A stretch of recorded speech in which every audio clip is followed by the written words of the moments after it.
नमस्कार दोस्तों, आपका स्वागत है आपके अपने YouTube चैनल भावना बुक स्टोरी में।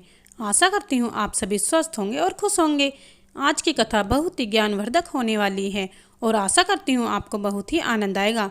तो चलिए शुरू करते हैं आज की कथा। कर्मों का फल कब मिलता है इसका कोई समय नहीं है, लेकिन जब तक हमारा जीवन रहता है उस जीवन के दौरान हमें कर्मों का फल मिल जाता है और कई हमारे कर्म आने वाले कई जन्मों तक हमारा पीछा करते रहते हैं। यहाँ वाल्मीकि रामायण का एक प्रसंग। चलिए शुरू करते कथा। वाल्मीकि रामायण में वर्णित है कि एक बार भगवान श्री राम के दरबार में न्याय पाने के लिए एक कुत्ता पहुंच गया था। जब लक्ष्मण जी ने कुत्ते से पूछा कि क्या बात है, तो कुत्ते ने कहा कि मुझे भगवान श्री राम से न्याय चाहिए। भगवान श्री राम उपस्थित हुए और कुत्ते से पूछा कि बताओ कैसे आना हुआ।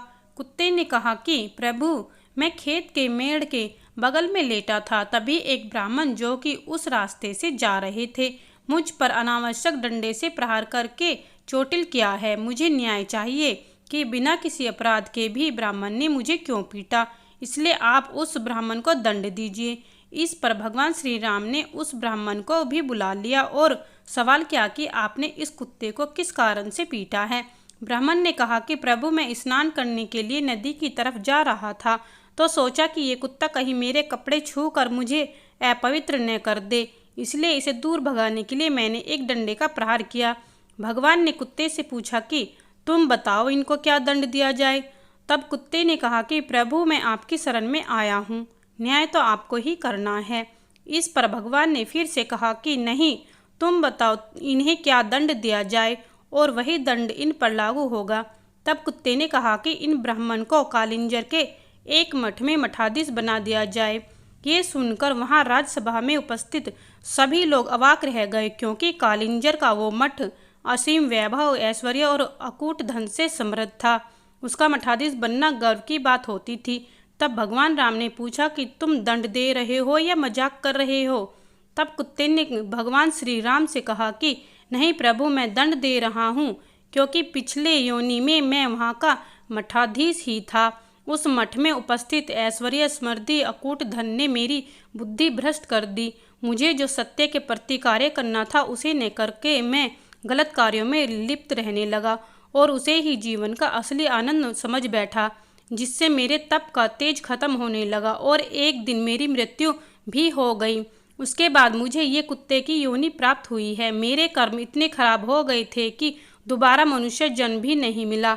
इसलिए प्रभु, मैं जानता हूँ कि ये ब्राह्मण भी कालिंजर के मठ के मठाधीश होते ही ऐश्वर्य भोग में लग जाएंगे और इनका भी निश्चित रूप से तप का तेज खत्म हो जाएगा और ये भी मेरी तरह कुत्ता बन के द्वार द्वार घूमेंगे भोजन के लिए। कुत्ते के रहस्य भरी बातों को सुनकर सभी लोग आश्चर्य से भर गए।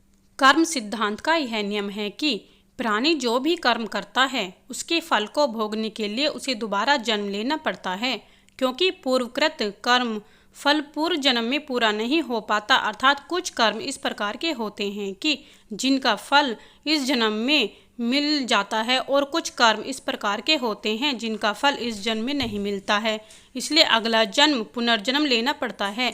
जिन कर्मों का फल वर्तमान जन्म में फलित नहीं होता उसको भोगने के लिए उचित समय पर वर्तमान शरीर का त्याग करके नवीन शरीर धारण करना पड़ता है।